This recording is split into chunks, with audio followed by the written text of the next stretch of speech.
Olá, sejam todos muito bem-vindos ao nosso canal Amor Operacional. Eu me chamo Awad, sou seu professor online de investigação operacional.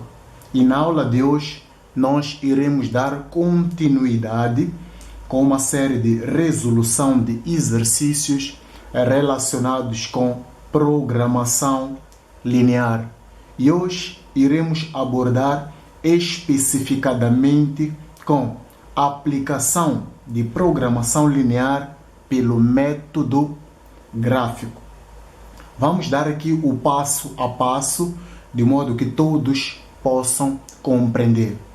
A primeira observação que eu quero deixar é que vamos visitar os vídeos anteriores, onde eu explico o passo a passo da formulação de um problema de programação linear, de modo que não existam dúvidas a partir do momento que já nos é dado.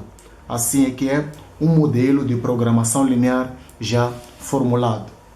Vamos ao passo a passo.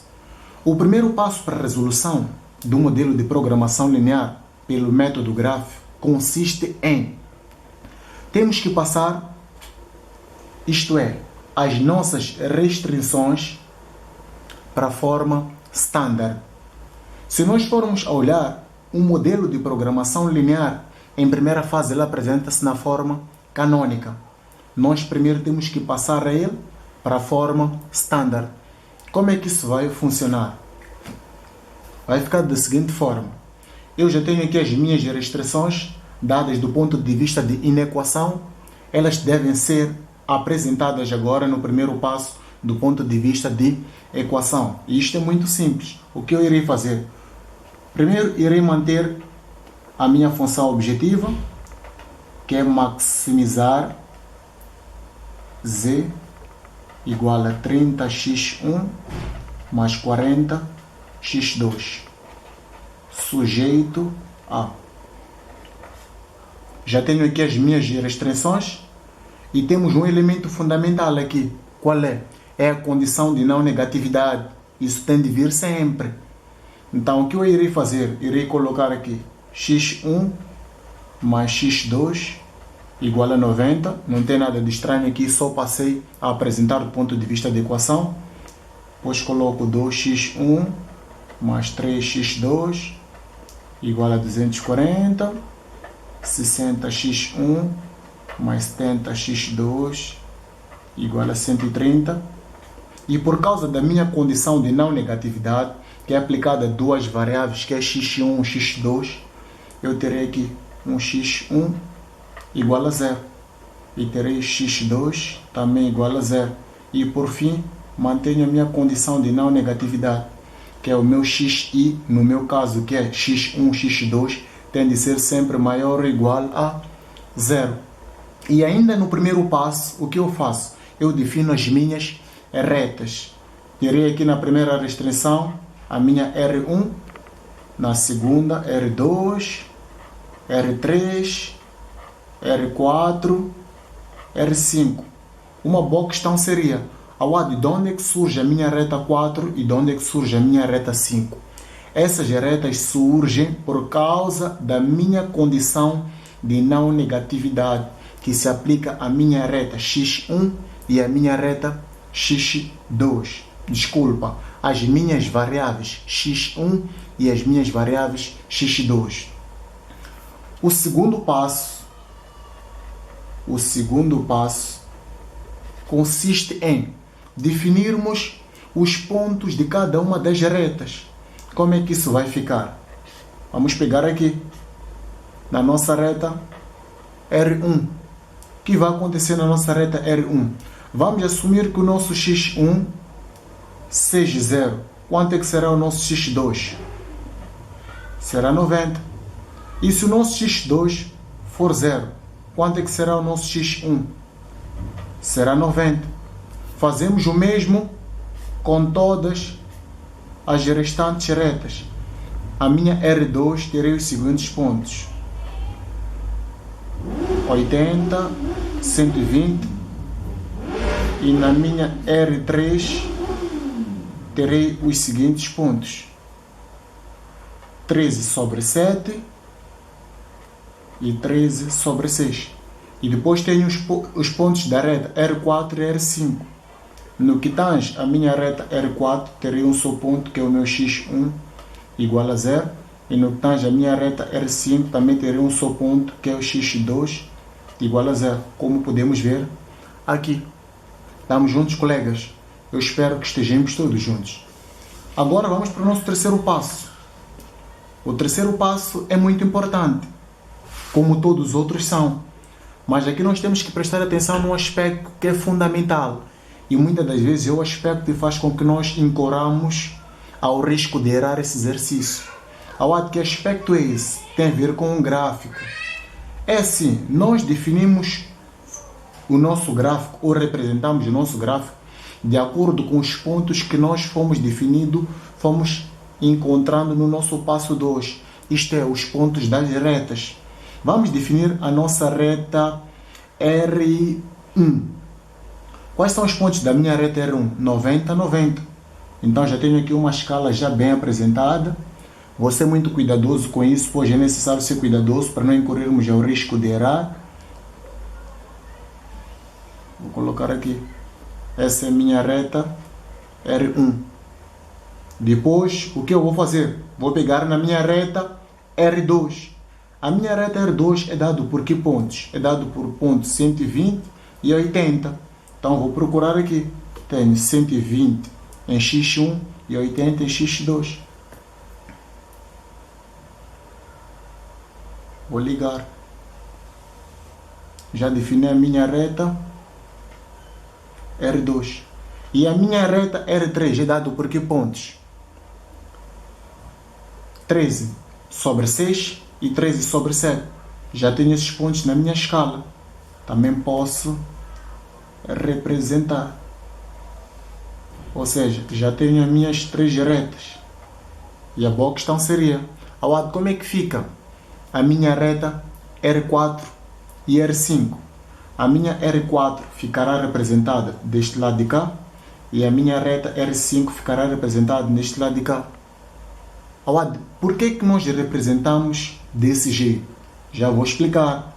O que vai acontecer é que cada uma das nossas retas terá que criar uma perpendicularidade. Isto é, terá que fazer um ângulo de 90 graus. Se nós formos atentar bem para o gráfico, nós vamos perceber que aqui nós temos 4 quadrantes.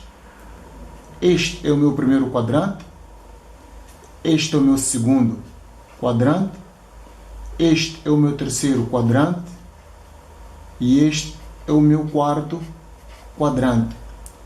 Quando nós resolvemos problemas de programação linear aplicando o método gráfico, a solução ótima do mesmo problema encontra-se onde? Encontra-se sempre no primeiro quadrante. Daí que cada uma das minhas retas terá que criar uma perpendicularidade. E é como havia dito antes, terá que fazer um ângulo de 90 graus com relação a si mesmo. Então, como é que isso vai ficar? Tenho aqui a minha reta R1. Posso até pegar uma caneta diferente. A minha reta R1 está aqui. Vou criar uma perpendicularidade. Já criei com relação à minha reta R1. Agora vou criar novamente com relação à minha reta R2. Onde é que está a minha reta R2? Está aqui. Atenção a esse dado, colegas. Perpendicularidade. Já criei perpendicularidade com relação à minha reta R2. Vou pegar na minha reta R3. Também vou criar uma perpendicularidade. Já criei uma perpendicularidade. E a questão seria, e a minha R4? Aqui é que nós vamos perceber o porquê do R4 estar representado neste lado de cá e o porquê do R5 estar representado neste lado de cá. Qual é o ponto da minha reta R4? É x1. E o x1 é onde? É no eixo das abscissas. Então, se está no eixo das abscissas, esse mesmo ponto tem que criar uma perpendicularidade. Então, como seria a perpendicularidade deste ponto da reta R4? Seria assim. Estamos juntos, colegas? Eu acredito que sim. E é por causa disso que R4 fica representado aqui abaixo. e o R5 está deste lado de cá. Vamos criar também uma perpendicularidade com relação à nossa reta R5. Logo, podemos dizer que o quê? Podemos dizer que se a minha solução se encontra no primeiro quadrante, ela tem de estar onde todas as retas elas cruzam-se. E onde é que as retas todas cruzam-se? Cruzam-se nessa área daqui. Ou seja, aqui nós temos milhões de soluções. Mas o que nós procuramos? Nós procuramos por uma solução ótima. Então, de modo a encontrar essa solução ótima, nós precisamos de definir uma área correspondente à interseção de todas as retas. Estamos juntos, colegas? E qual seria essa área? Seria esta área aqui. Vamos criar um limite. Seria esta área aqui. O que eu estou a dizer é que daqui em diante, todas as minhas retas intersetam-se.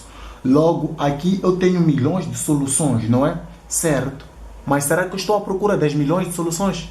Não. O que eu procuro? Eu procuro por uma solução ótima. Logo, eu assumo que, definida essa área, eu digo que a minha solução ótima terá de estar... faça a repetição, terá de estar num destes 3 pontos aqui. Então, vou definindo os pontos. Este chamo de ponto A, este chamo de ponto B e este chamo de ponto C. Estamos juntos, colegas? Logo, podemos partir para o quarto passo. No quarto passo, o que nós fazemos? Fazemos a definição ou apresentamos os pontos de interseção das nossas retas. Como é que isso será? Vamos para o nosso ponto A, que é este aqui. O que acontece no ponto A? Nós temos interseção entre duas retas. Que retas são essas, Jawad? Temos essa reta R1, que passa por este lado. Vamos definir aqui a R1, que faz interseção com o quê? Que faz interseção com a reta R4, que está aqui. A reta R4. E no ponto B? No ponto B nós temos interseção entre o quê? Entre esta reta R1, vamos colocar aqui a reta R1, que faz interseção com a reta R2, que passa por aqui. E no ponto C, nós temos interseção entre o quê? Entre a reta R2, que é esta que passa por aqui, que faz interseção com a reta R5, que é esta aqui.